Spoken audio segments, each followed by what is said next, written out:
السلام علیکم مینوالو مونږه د کډینا ستاسو په خدمت کې حاضر یو او مونږ سره یو ډېر دروند خوږ ملګری احسان الله احسان د کډي کلي اوسیدونکی یو ډېر ښه انسان یو ډېر ښه شاعر ستاسو وړاندې به یو څو غزلې پیش کوي نو مونږ احسان الله احسان ته خواست کوو چې یو څو غزلې مونږ ته ډالۍ کړي.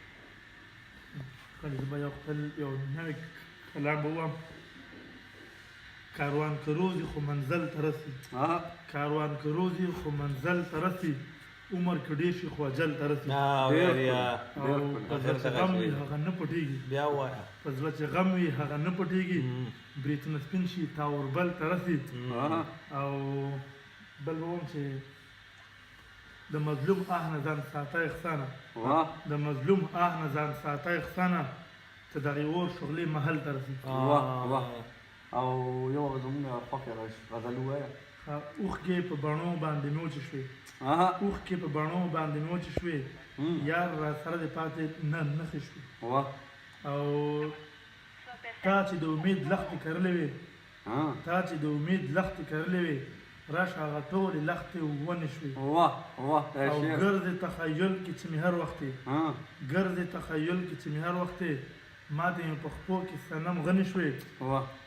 ته خو د احسان د شاعرۍ رنګ لري، دا شاعري هم ستا د تن لمنې شوې. ډېر ښه ډېر ښه. او بل ته بل هم چې ورېږه دې کې په کاغذ کې ګورم لیکلی مې دی.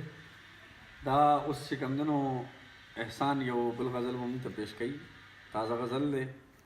او دې نه مخکې چې اوس موږ کوم غزل واورېد نو په هغې کې یو شعر ډېر بهترین و.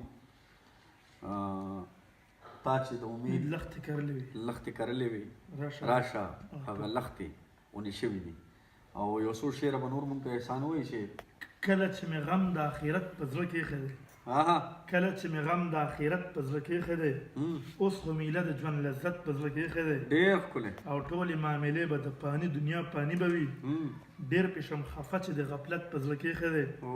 او ای د دین دایانو ټول امت په یو منګوله کوي، ای د دین دایانو ټول امت په یو منګوله کوي، تاسو ورله وښلې دا نفرت په زړه کې ایښی دی.